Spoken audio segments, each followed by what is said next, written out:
Thank you for waking us up. Thank you for safety. Thank you for life in itself. Thank you for the freedom to share your word. As we speak unto life. And we say that let your word bring life to us. The life of Christ. This is our prayer, Lord. In Jesus' mighty name we pray. Amen. I'm going to continue on obedience.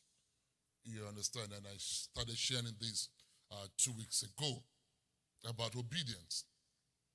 And one of the passages I read that is very, very important to me is Isaiah 1:19. And I want us to read this for emphasis sake.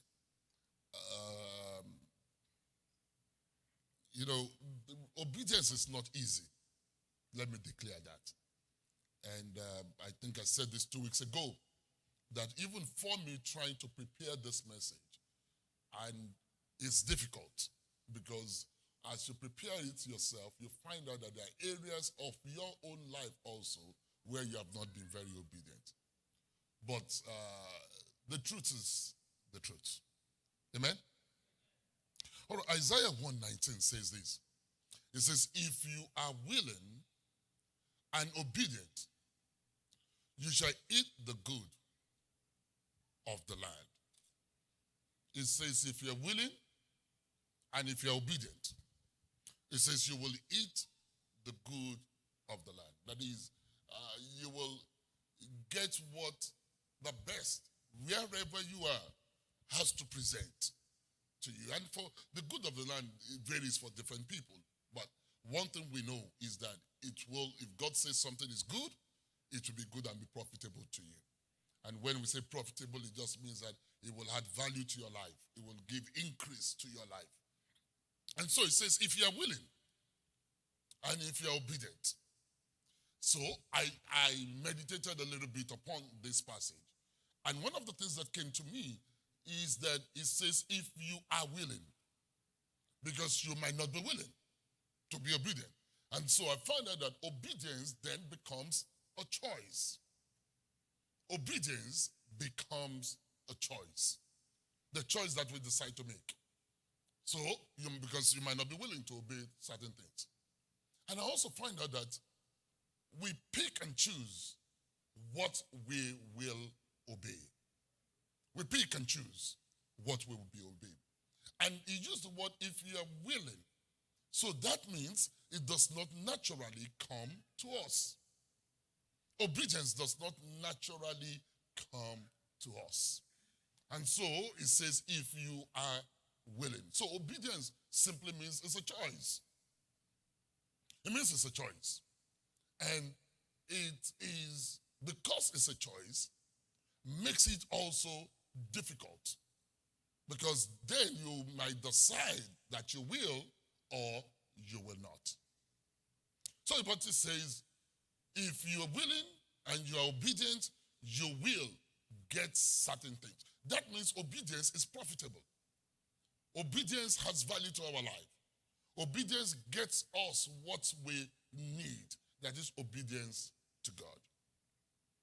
And I'm going to be sharing this for another 2 to 3 weeks because it's a whole lot.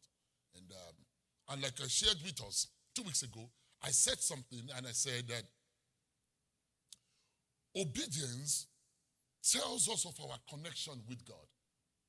Obedience tells us that we are connected with God. And this year, we're talking about in the pursuit of righteousness. And it is obedience that defines our righteousness. That is, it is with obedience that we will know whether we are in right standing with God or not. Obedience becomes the yardstick for us to know. This is the way I believe Jesus Christ put it. Jesus Christ said that, my sheep, they hear my voice. He said they will not follow any other person. That is, my sheep hear my voice and they obey me. They follow me. When I speak, they recognize that I'm the one speaking. And what they do is that they follow me. They obey me. Amen? Because we are not animals as sheep. So what it means is that they obey me. They hear me when I speak and the voice of no other person will they follow. They will only follow me. Praise the Lord. And I said, one of the things I said also was when Jesus Christ says that you are of the father of the devil. He says, what you will do is his wish.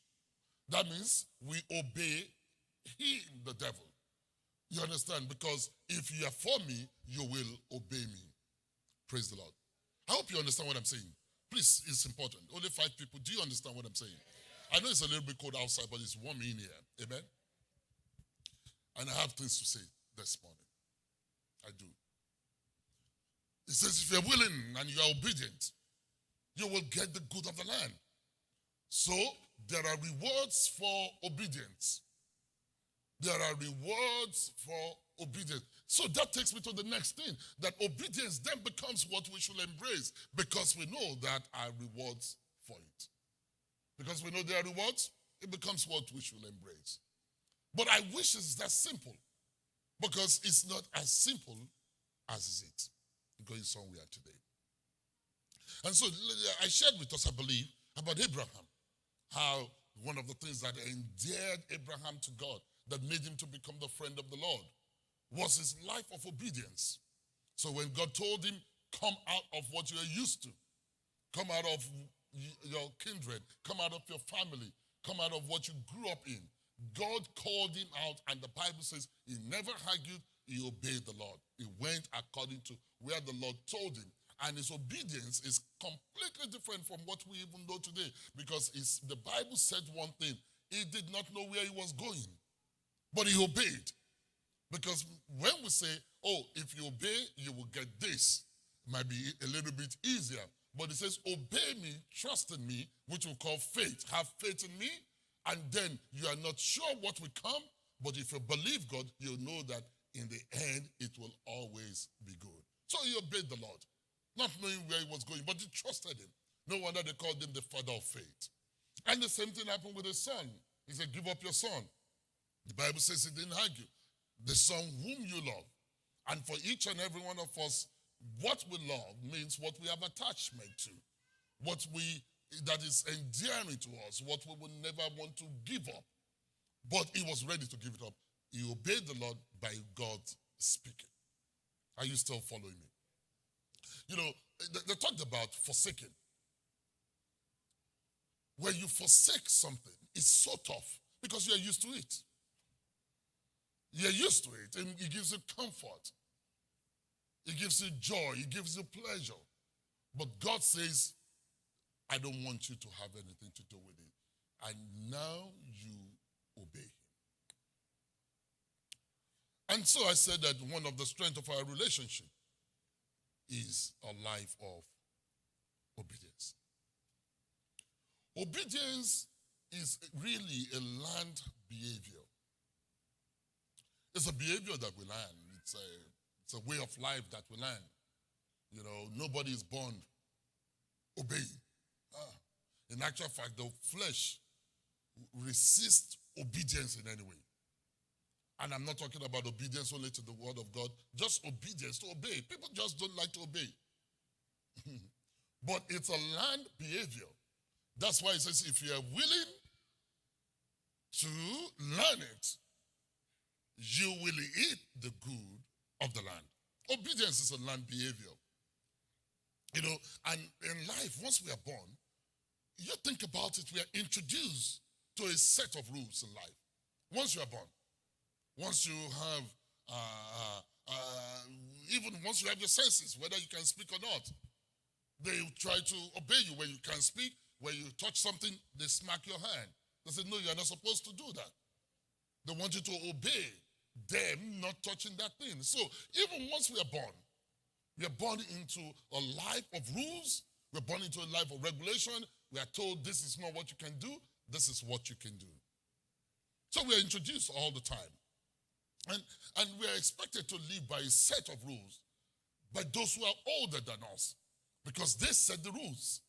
Why? Because really, you met them in this world, so they tell you what the world is like and what you are supposed to do. And then you obey it. It's amazing what people obey and what forms people's belief system. I remember many years ago when one of our members, this 2000 this is 1997, and one of these ladies had joined the church, and she said she used to go to a white garment church, and she had issues, and based upon her issues, and some of you have heard me say this, though, based upon her issues, they told her she needed to go and take a bath in a river, and she believed them. And I said, "You did that?" She said, "Yes. What, do I have a choice? I have to obey what they have said." And so, and the head of the church, or was not the head of the church, there are people who are assigned to bath people, or bathe them. And so they told her, they took her to this place in New Jersey, and in New Jersey, it was this church. And so they made her take bath. So when she said that, I said, "So you took bath, and you were," "Oh, no. He said, "No, she was naked. And a man bathed you, this fine girl." And you agreed? He said, "The issues I had was too much. Pastor Gandhi, I couldn't even be bothered." It's amazing what we obey and what we yield ourselves to. And that's why I say, if she was willing to do it, it's amazing that we have the capacity to obey. The question is whether we are willing. That's what I'm trying to say. We have the capacity. It all depends on what we feel the reward is. It all depends on how important it is to us. So we all have the capacity to obey. It all depends if we are willing. Are you following me? I want you to follow me today. I'm going somewhere. So it all depends on what we are willing to do. So I say, when we're born, we have set of rules. We are told X, Y, Z is what we are supposed to do. This is not what you're supposed to do. And so it creates a value system for us. It creates the way we see life. It creates what our choices are. And for every society and every family, there are a set of rules in every family, in every society. And these are passed on to us. Don't forget, I'm talking about obedience. So basically, we are taught how to behave with some set of rules and regulations. And we're expected to follow them. In other words, we're expected to obey them. Growing up, I saw some children obey their parents. I saw children who didn't obey their parents. And even in the same house. Have you heard the statement like saying, "I'm going to tell mommy when mommy comes back. I'm going to tell daddy when daddy comes back"? Why? Because there has been set of rules that has been set in that house. And they have said, you shouldn't do this, you shouldn't do that. And when you do what you're not supposed to do, you find one of the member of the family, whether your sister or brother, and say, "I'm going to tell them." And they will be, "Please don't tell." I say, "No, I'm going to tell. Unless you give me something. Give me the meat on your rice." I won't say it. And so every one of us growing up grew up with set of rules. And when we grow up with those set of rules, it helps to shape our lives. And that's why we find out that there are some people, when they grow up, they say, "This one has no home training." Why? Because they assume that the person was never trained. So there were no set of rules to guide the person's life. And every time there's no set of rules to guide our lives, it's amazing what life can become. And so when God delivered the children of Israel from slavery, He gave them His presence, but they knew His presence was not good enough, was not enough for them. He gave them the law. And people say we don't live under the law again, or we live under grace and all of those things, and I agree completely with that. But it does not mean that there are no more commandments for us to follow. Are you following me today? So God gave them set of rules for them to what? To obey. Because God knows that without the law, without guidance in life, because the law is supposed to guide our lives so that we can obey them, and then we can be in righteousness with him. Are you following me? Please follow me. I want you to follow me, please. So God said, this is the law. These are the commandments I'm giving to you. Because a life that has no rules to obey is a debased life. And you know, we tell ladies, it's not all the time, but 90-something% of the time, don't marry a man who has no rules that guides their life. You know, and what does this simply mean? Don't forget, it says, don't let us really trespass against you, Lord, or forgive us our trespasses. I'm just paraphrasing. Forgive us our trespasses as we forgive those that trespass against us. And I told you that when trespass just means that we cross the line. You know, when somebody says no trespassing, what do they mean? Don't come in here. And so it says when we trespass, that means we go past the line we are supposed to go by, which is what we call sin. Because sin is also missing the mark. And so, when someone has no rules that governs their life, they trespass without knowing. Because rules and regulations that we obey is what gives guidance to our lives. Hence, it's important for us to live a life of obedience. Because what it does for us is that it protects us from going from here to there and all of those things. And so when you go out and get married to a man or even a woman that has nothing that guides their life, this is recipe for disaster. Recipe for disaster. Recipe for disaster. You know, I tell people, someone who has no respect for their parents, has no respect for the mother, down the line is not going to have respect for you. People who have no fear of anybody, and you go marry those people. The man keeps abusing the pastor. He does not even know the pastor. He abused the pastor. He has no sense of something for men of God. If people don't fear God, you understand? You think they're going to fear you down the line? They're not going to. And I'm telling you that. Because they have no rules that guides their life. And when people have no rules that guides their life, what the rules are supposed to do, they're supposed to be obeyed. So when they are obeyed, it takes you away from what you're not supposed to do. And so, like I said, growing up, we have people who are what also we call the black sheep of the family. They say, oh, this one is the black sheep. When you say that, that means it does not obey what the parents say. When they say do this, it doesn't do it. And so they are labeled as black sheep. And what you've heard that word before, black sheep. And when you hear the black sheep, they say, oh, it's the black sheep of their family. What they've simply said is that it does not obey what the parents say. It just does what it wants. Jesus Christ said, my sheep hear my voice.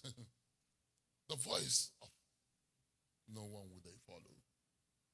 It's important that we ask ourselves that let me not be a black sheep in the sheep of God. Thank you. I even just studying this and doing all of this. You know, one of the things that came to my mind is that my mom is always saying, go and read your book. And anytime you don't read it, I fall foul of her. And she's angry because I've not obeyed what she has said I should do. It's amazing that even pet owners train their pets to obey them. Pets are trained to obey. And so I found out that, you know, in life is about obeying things. If you obey the rules, you get the best out of it. If you don't obey the rules, you will not get the best of it. No wonder it says that if you are willing and you are obedient, you will eat the good of the land. So if you are not willing and you are not obedient, you will not eat the good of the land. The land will be hard for you. Life will be tough for you. because you have not obeyed the set of rules the Creator put in place for it. And so even pets, owners, they train their pets to obey them. And so when they say certain things or certain movements, the pet notes. So they even try to make animals to obey. I remember that as a young guy, we were supposed to be in school, we were not. And a dog bit me. Since that time till today, I don't like dogs. I remember the dog bit me on my thigh. I thought the dog was playing with me. I did all of the time. And of course, after that, I took several injections because they said they didn't want me to have rabies. And my sister of blessed memory always says that, what's wrong with you? Why are you always barking? I said, that's what she says. She says, why are you always barking? You know, that instead of saying, I'm shouting. So why are you always barking? So I always remember maybe because the dog beat me. Maybe that's why I'm barking. She says, why are you barking? I said, who's barking? Is it you? You are barking. Maybe the dog beat me. I remember a friend of mine, Michelle, she told me that in New York, she was just playing with this woman carried this nice dog. And she likes dogs. And so she said, she was just saying, hey. All of a sudden, the dog just scratch her face. He said before she was, the woman disappeared, the woman and the dog. The woman and the dog. So, people are supposed to train even their pets to obey them.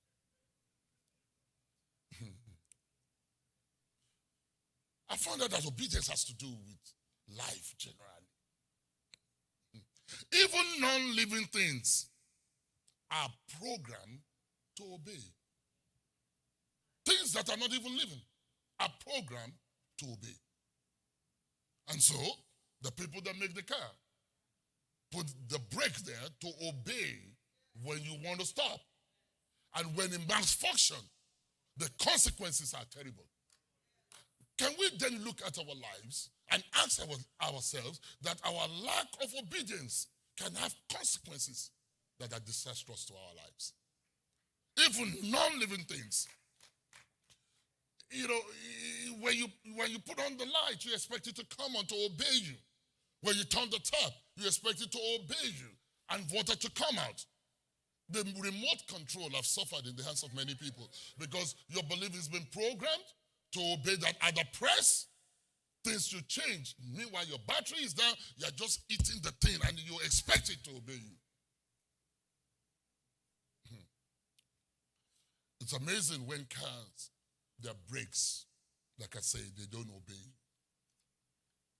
It's disaster. It's the same when an animal part of us don't obey. That's why people beat their spouses. Because there's just an animal that comes out of many of us that has not subjected itself to the training. And so, it goes wild at times. Just like I told you about that dog. Just went shy. And the owner knew that this dog has not been trained. Hence, she disappeared. When non-living things or apparatus, when they don't function, we tend to eat them to work. When they're not functioning well. You know, for example, this mic. Mics are suffered in the hands of people who sing. Why are you doing that? You can break the diaphragm. What you're supposed to do, hello? That's how you test the thing, not like eating this thing. When you eat something, it can break the diaphragm. That's the way, hello? That's how you text the mic, not. This thing can break what is making it to speak.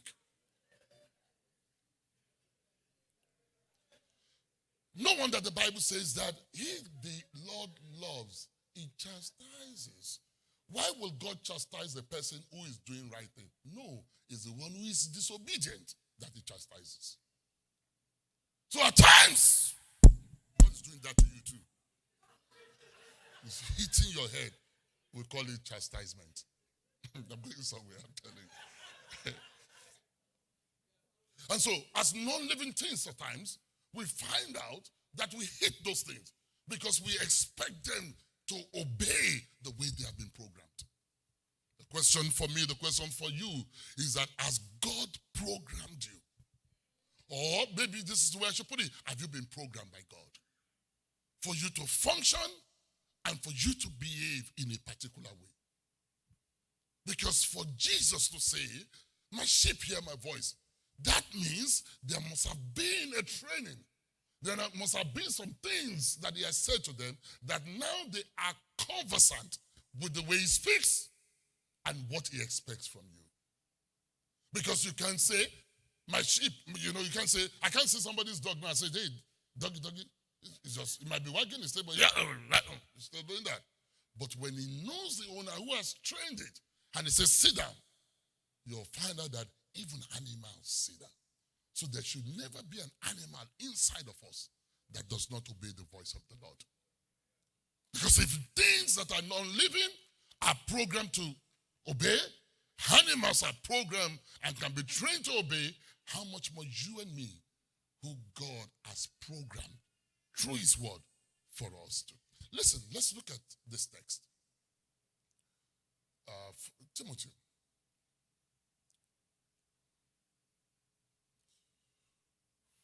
Second Timothy, chapter 3. Let's look at this. Verse 16. Then look at the way what the scripture says. It says, all scripture is inspired by God. It is useful. I'm reading the New Living Translation, if you have it. All scripture is inspired by God and is useful to teach us what is true and to make us realize what is wrong in our lives. It says the Bible is written, it's inspired by God. So God inspired men to put pen to paper and for them to write. And that's why you find out that in the Bible, you see the good, you see the bad, you see the ugly. That even men like Abraham, that are very, very close to the Lord, who are friends of God, people like David and all of those things, God still made sure that he put their frailties, their weaknesses, even in their stories. He still put it there. So that we can know that we can make it. And then it went on to say, it corrects us when we are wrong and teaches us to do what it is right. So he's saying that the purpose of this Bible is to teach us the way of the Lord, is to teach us his doctrines, is to teach us, and the King James Version used the word reproof and rebuke, that is to correct us. Because there are times when we do not know what to do, but it lets us know what we are supposed to do. So it teaches us. That's what the Bible does. It's supposed to teach us. And by teaching us, what we do then know is that we know how God speaks. We know his expectations towards us. He knows that these are the things I will not like. These are the things I will want you to do. So God didn't only tell us what he doesn't like. He tells us what he wants us to do. And so, disobedience is then crossing that line of what we're not supposed to do. And that's why it says we are not supposed to trespass. Like trespass and the word sin is the same. It just means that you cross the line. Sin also means we have missed the mark. Sin is missing the mark.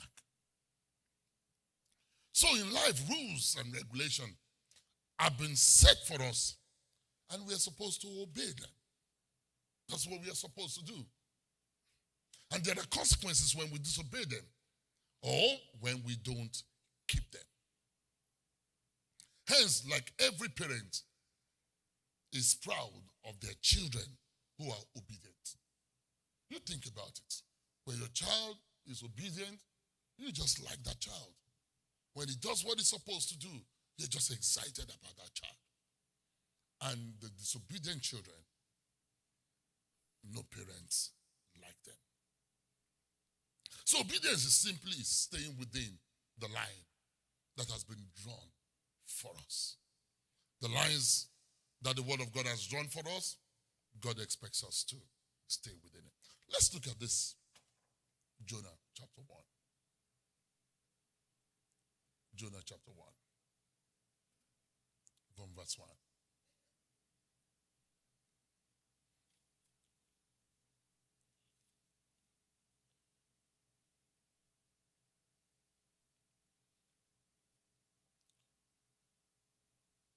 I like the way the Bible puts the story of Jonah. Just the whole thing. I mean, chapter 1 and chapter 2. I mean, the whole of Jonah is what you can read in 1 hour. Look at what it says. It says, now the word of the Lord came to Jonah. It says, the word of the Lord came to him. Let me tell you this, brothers and sisters. Every day, every time, every minute, every hour, when decisions are about to be made, the word of the Lord always comes to us. He always comes to us. God always speaks to us. It is not even something for us to miss it. And so just the way the word of the Lord came to Jonah, and let me give you a background. Let me quickly read this and then we'll try and wrap this thing up. It says, now the word of the Lord came to Jonah, the son of Amittai, saying, arise, go to Nineveh, that great city, and cry out against it, for their wickedness has come up before me. But Jonah arose to flee to Tarshish from the presence of the Lord. Can a man really flee from the presence of the Lord? No. All this will translate to us is that the word of the Lord came to him. God spoke to him, but he went the other direction. He disobeyed God, simply put. That's what it simply means. He disobeyed God. It's not what God told him. That's not what he went to do. All right, let me give you this background. Theology simply tells us that the problem Jonah had was very simple. Nineveh was like the capital of what they call the Assyrians. And they did not like the Assyrians. It's like God sending us, an American now, to maybe Afghanistan. Go and tell them. And the person says, Afghanistan, with all the things they've done to us, or Iraqi, with all the things, I don't want them saved. Because he knew of God's, what's it called, compassion. That if these people peradventure repent, God will not destroy them. And so because of that, he refused. He says, no, I don't want to do it. It's not what I want. If they want the Assyrians, let them be destroyed. That's what they deserve. Well, listen. This story is classic of each and every one of us. A lot of the times, the word of God is not what is convenient for us. Like we shared about Abraham. It's not what we want to do. It's not always going to be convenient for us. And the real challenge of obedience is not what is convenient for you. The real trust of obedience is obeying when it's not convenient. And so the Lord told him, they said, this is the word that came to him. The man said, I don't want to deal with these people. There are a lot of things people say, I don't want to deal with. All right, let me quickly share this with you. I don't know why the Lord reminded me of it. You know, one of the things I said I was going to do this year, I promised the Lord I was going to do, is I'm going to follow peace with all men. No matter what. No matter what they do, I'm going to follow peace with them. And I said it in this church, and I wasn't joking with it. Early this year, one of the first texts came from me. I went to see this guy. He's related somehow to Pastor Agu. And the guy has a whole lot of money. Young boy, 36-year-old boy, made a lot of money. And to cut a long story short, I wanted him to connect me with the CEO of a bank, which he's involved in. So I went to see him in his hotel in Nigeria. And when I went there, he knew I was in the city where he lived, which was not Lagos. He doesn't live in Lagos. In Nigeria, he lives in another city. And so he had gone to, so he had come to Lagos, and he had told me I should see him. But a couple of days before, I went to see the governor of the city where he lives. And so he had provided me with a car to take me around, police escort, blase, blase. But this is not what happened. So I went to see him in the hotel room, and then the next thing he told me was that governor that I came to see, that I went to see, he says, once this government is put back in place, that guy is going to go he's going to go to jail. I said, why do you say that? I said, that's if this president himself is going to be re-elected. Who told you this one is going to be re-elected? He can also, it's not going to be. So we talked, and it wasn't a major argument. He said his own, I said my own, and all of those things. And I felt that, you are telling me that my own friend is going to go to jail, and I'm saying to you, your own man here too, who told you he's going to be re-elected. But I didn't know, and there was no problem. And then we talked about the other things, and he told me the following day, he was going to connect me with the guy.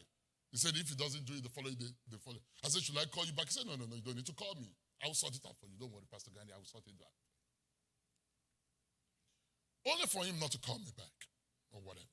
And so I called Pastor Agu. I said, Pastor Agu, what's going on with your guy now? He didn't even call me back. Pastor Agu said, I forgot to tell you. The guy is not happy with you at all. I said, what happened? He said, I came into his hotel room and I was talking against this man and all of those things that don't I know that the money he made it from that man, and I expect him to be giving that money to me, that I'm not a serious man. Of course, this boy is 36 years old. I'm going to be 54 this year. God. Of course, my initial reaction is anger. Wait a minute. This guy was here in America with his pastor. I gave them my Bentley to use for 7 days. So he knows I'm not poor. That's the first thing that came to me. I'm very serious. I said, this guy knows I'm not poor. He said that. He said, all right. But after I got up, while I was still talking, me and Pastor Agu talked about, so I told Pastor Agu, I said, you know what, the truth is that maybe I should have been more sensitive and all of this. So I said, I'm going to call this guy. The thing said, call him and apologize. That was a tough one. But follow peace with all men. I picked up the phone. I called him twice. He didn't respond. He didn't pick up his number. He didn't pick up the call. So I sent him a text. Say that if I was insensitive about what I said, I'm sorry about it. It wasn't meant. I didn't know you were that close to the man. Blase. I said, so forgive me. But I told Pastor Agu, you know what? I'm calling this guy not because I want anything from him again. Never. If there's nothing, I'm allowing you. We have a little bit of pride in us. And pride, what I mean by pride is not arrogance, but that at least we know our worth. That's one of the things my dad taught me. Know your worth. That's it. So, but to cut a long story short, he called me back because Pastor Agu called him. What's going on with you? Gandhi called you, you didn't respond. I said, oh, no, I won't disrespect the man of God, blase. I didn't see the call, whatever. He called me. So I said, I'm very sorry about what I said. I didn't know if I was insensitive. Since I came to his hotel and I seemed to be abusing his man right there in front of me, I'm the one who went to see him. So that's why he just gave me an attitude and got off the phone. He said, all right, that's fine, no problem. And then he said, no. I said, I'm sorry. I got off the phone. It was a humbling experience for me. But follow peace with all men, and holiness, without which no man will see the Lord. I was going to Nigeria 2 weeks ago. Starting, I normally don't like going into the plane early. And it worked this time because as I was about to enter, I was one of the last few. A friend of mine, I saw him. Good friend of mine, was the chairman at my birthday in Greece. That's how close he is to me. I saw him and I said, so what's going on? And I said, it's coming from America.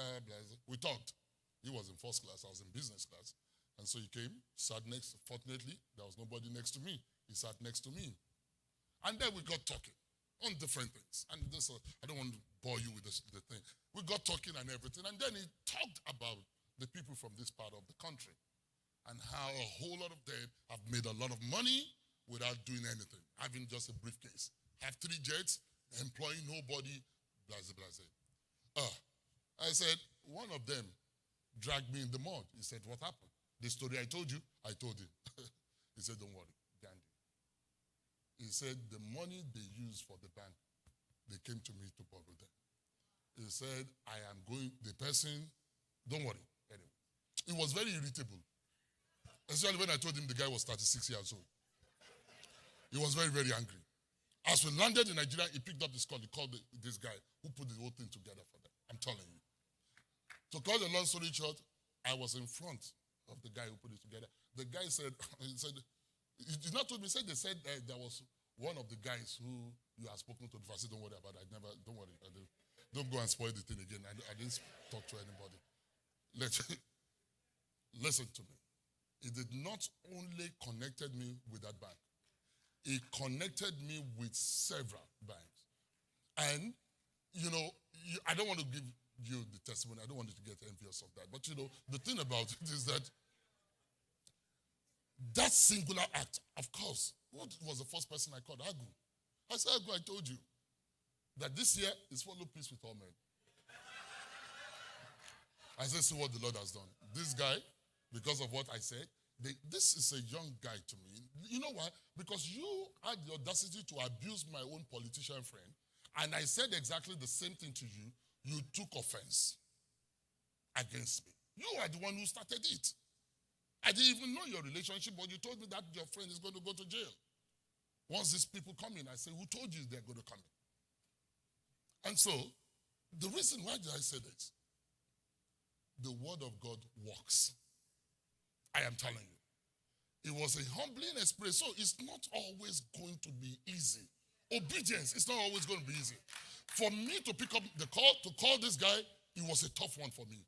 But God reminded me, it was the first thing I needed to do this year. God reminded me that you said you will follow peace with all men.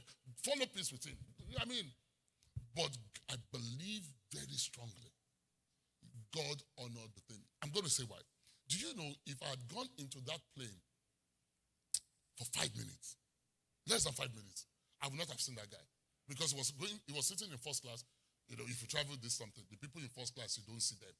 You understand? It's not like, you don't.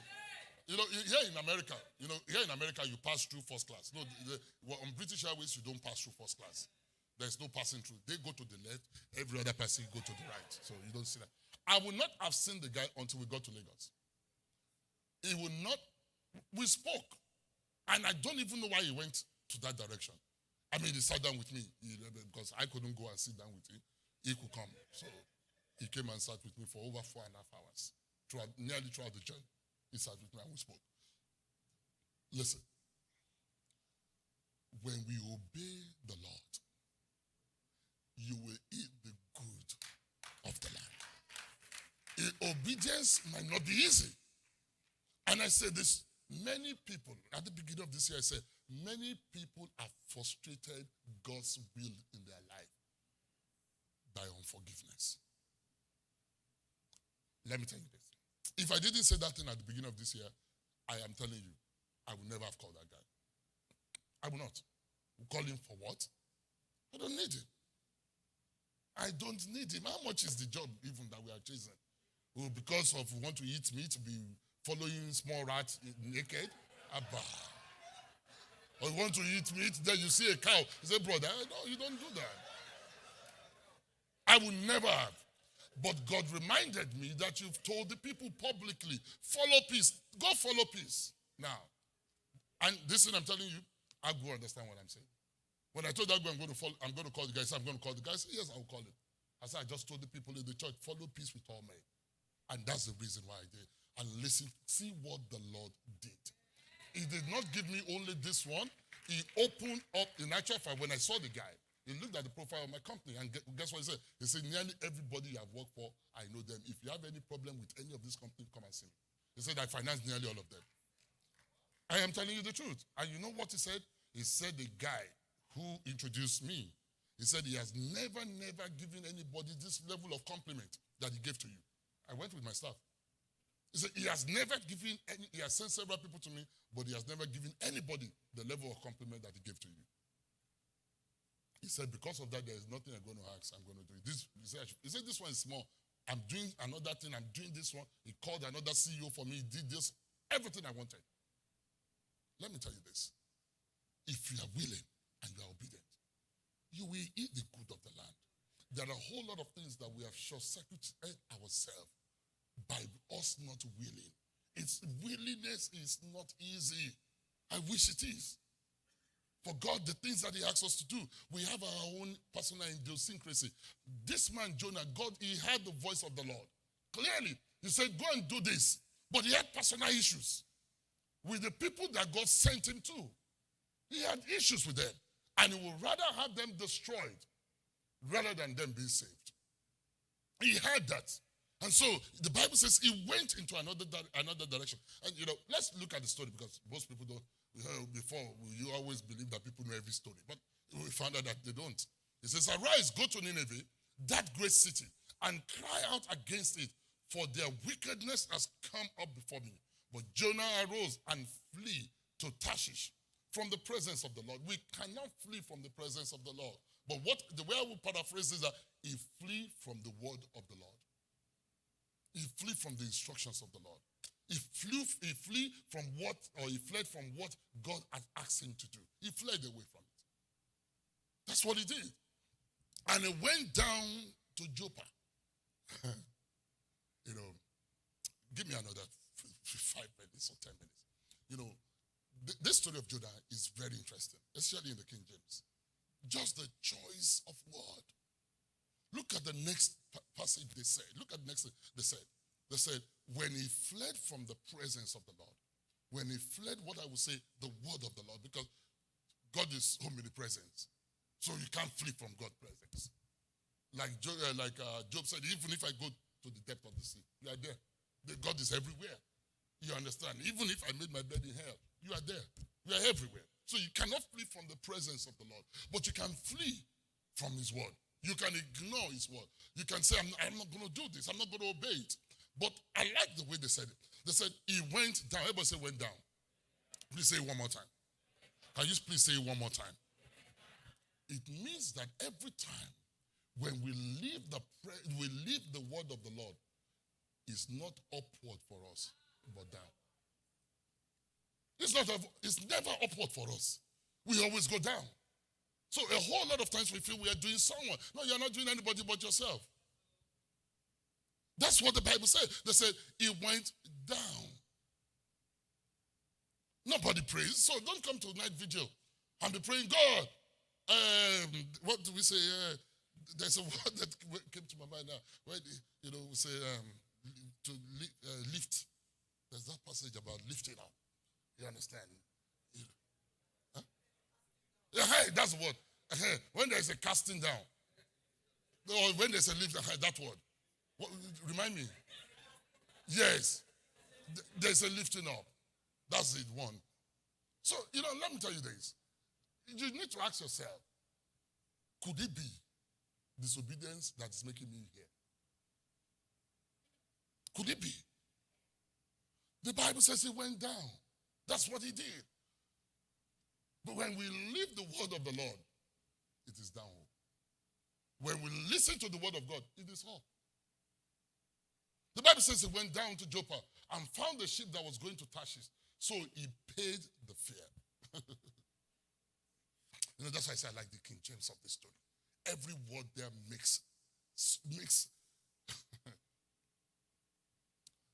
you pay for disobedience.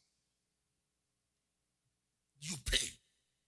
There's a tag of payment to every disobedience. You don't only go down, you pay for it. What I would say, there are consequences for it. Consequences for disobedience. He paid to go to Tarshish. If he had obeyed the Lord, supernaturally, God will have done things for him. But now the Bible says he did not only go down, he paid for it. He paid the fare and went down into it to go with them to Tarshish from the presence of the Lord. Let's read the story. Very interesting story. Look at what happened. Verse 4. But the Lord, it's I told you preparing this is not easy for me myself. Listen. He thought he fled from the presence of the Lord. That's what is in his mind. But you can't flee from God's presence. It's all over the place. It's so many present. But the Lord sent out a great wind on the sea. And there was a mighty tempest on the sea, so that the ship was about to be broken up.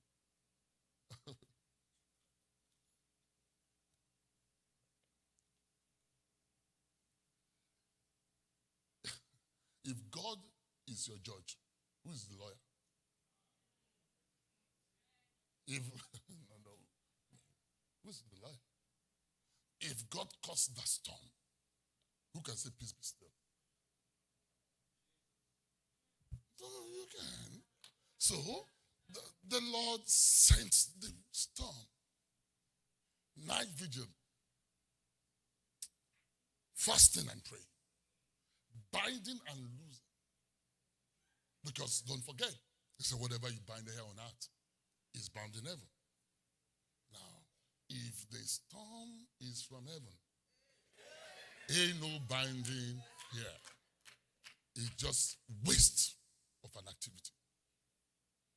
The Lord is the one who sent the storm. That's the thing. And now you will know that if you continue reading this in chapter 2, you will know that the man acknowledged the thing. That this is God. Listen to what he said. And Jonah prayed to the Lord his God from the fish belly.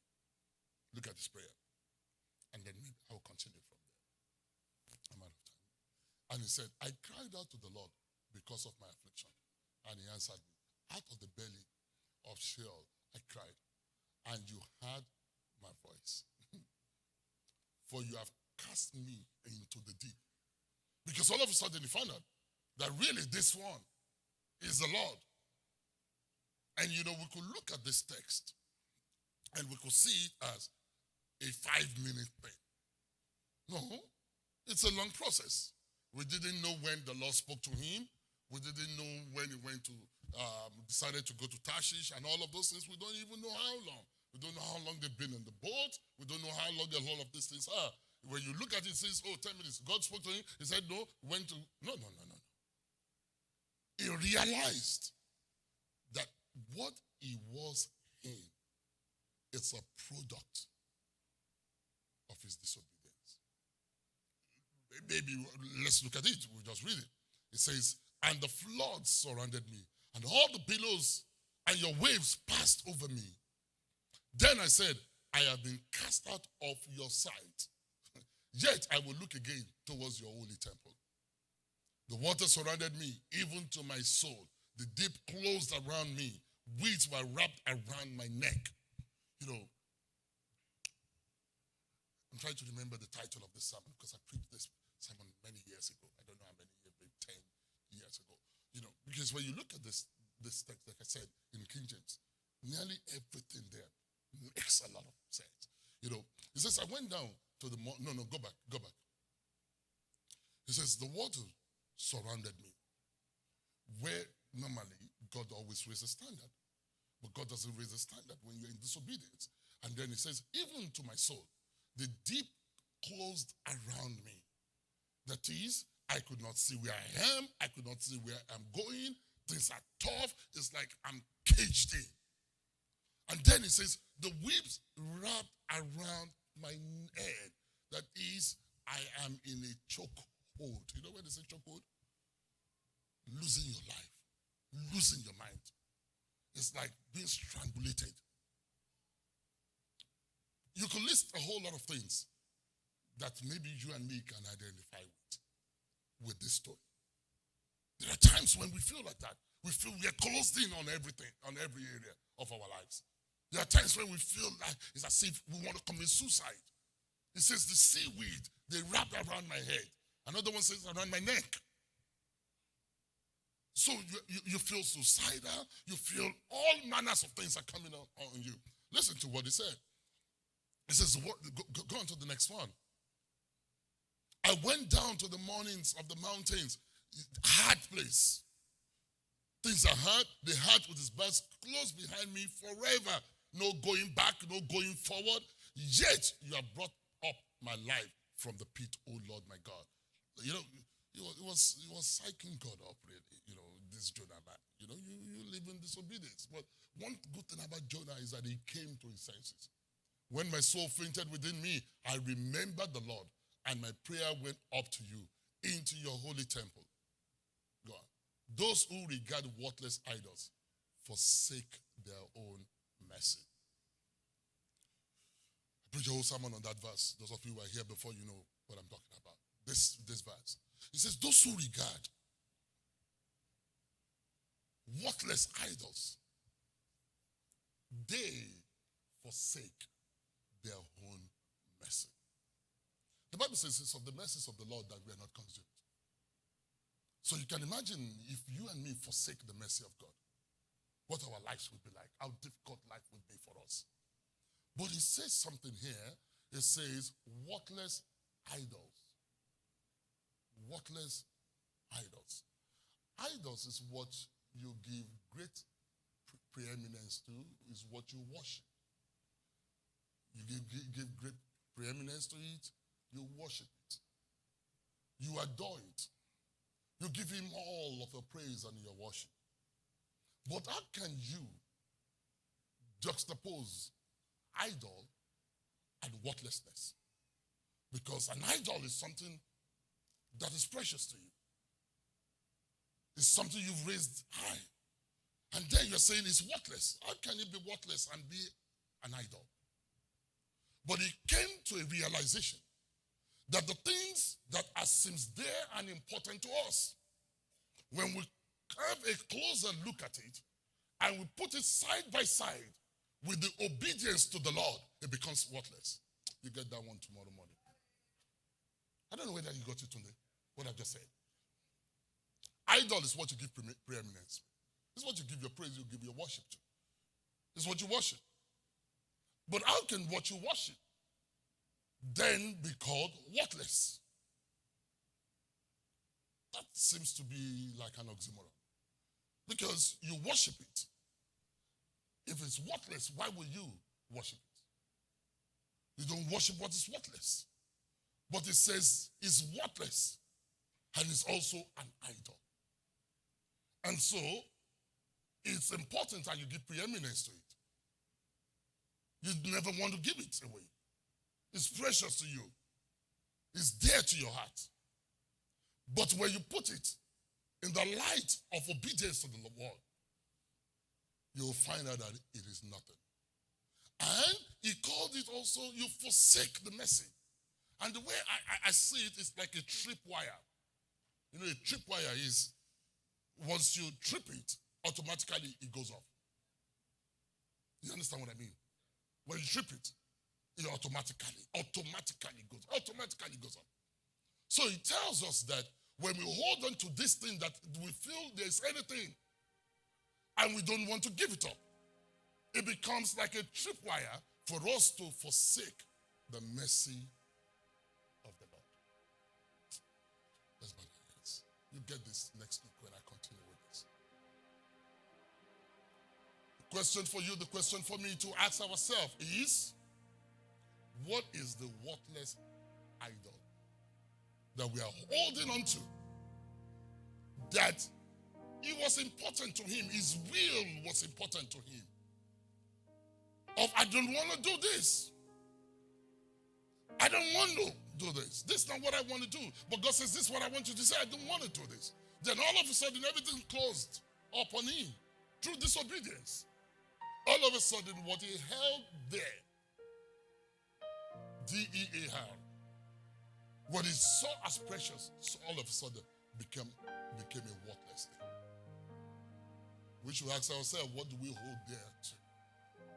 Sincerely. Is it money? Is it fame? Is it one thing or the other that we hold dear to? All of a sudden, in the light of him, it becomes worthless. The way it says, Those who pay regard to false, useless, and worthless idols forsake their own source of mercy and loving kindness. They look good, but they are false. And they can only be false when you put them in the light of the Word of God.